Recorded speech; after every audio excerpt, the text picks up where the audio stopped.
My name's Jeff Schmidt, and I'm Artistic Director of Southwest Chamber Music.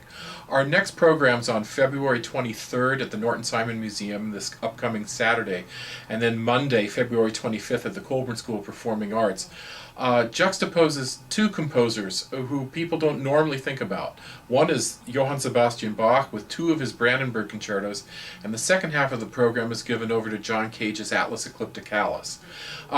What inspired me to bring these two disparate composers together is they represent two different ways of music looking at the organization not only of sound, but then through metaphor how space is organized and how humanity has been able to take a good look at this. And what I'm getting at with Bach is that one of the great corollaries or metaphors for Bach is also the work of Sir Isaac Newton. And with Newton, humanity discovered gravity and a lot of other mathematical laws that really govern science and our perception of the universe for many years, for centuries really. And that argument can still be made for Bach with tonality.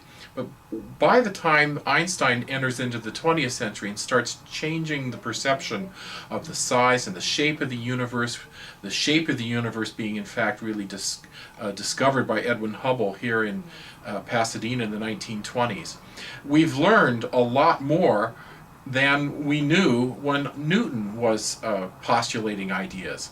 And so Atlas Eclipticalis represents a fresh new way that incorporates a lot of ideas from science that go into a musical landscape.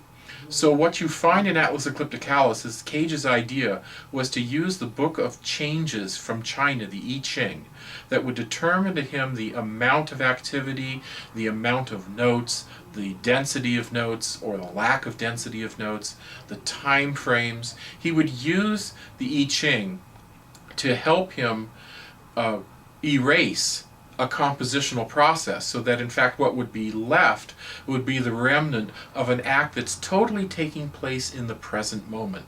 So the music gives up both past and future and really exists in the present. I find it most interesting that of all the composers since the great era of tonality kind of waned in the 20th century, Cage is the one who's the most in the moment and the most demanding of listening to his music in a live performance.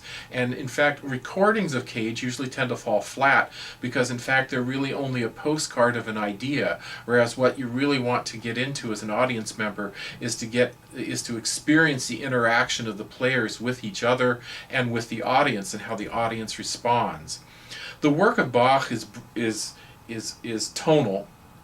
It is extremely familiar, especially the Brandenburg concertos.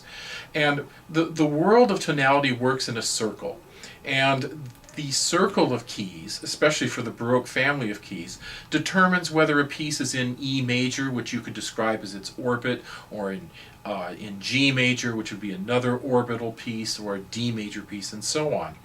With Cage, I have a different type of circle, and what it is that he asks me to represent the hands of a clock as the conductor.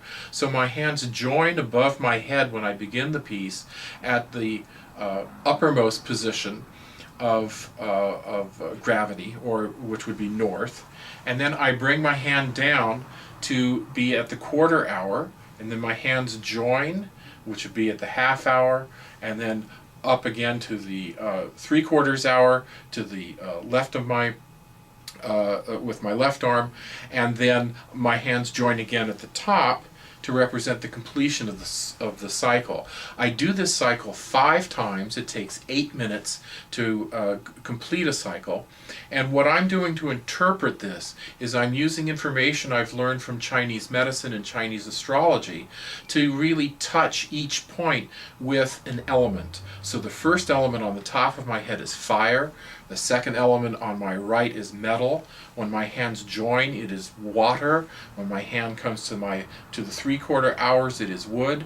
And when it joins again, I'm at the sun, or at fire. Now, there are 5 elements in Chinese cosmological thought. The 5th element's a composite of all of them, which is earth, which is why I'm doing 5 cycles of this.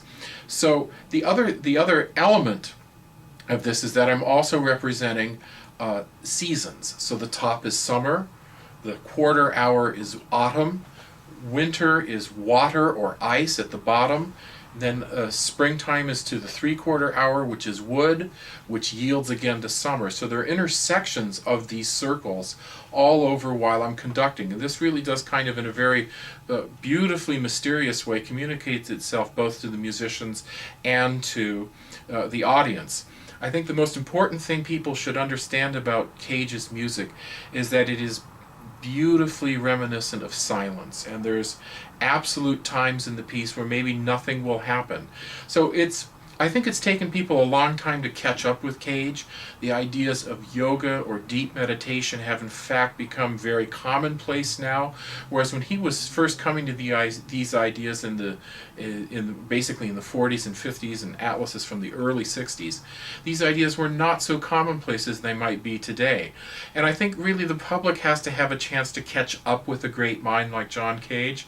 And in fact, though they're from two very different eras, Cage and Bach to me can sometimes be looked upon as maybe twins who can't see each other but their backs are joined, and so they're like door-like figures that kind of look both forward and backward at the same time. So I hope you'll enjoy our concerts, and they're coming up February 23rd at the Norton Simon Museum and February 25th at the Colburn School for 2 Bach Brandenburg concertos and John Cage's Atlas Eclipticalis. Thanks for listening.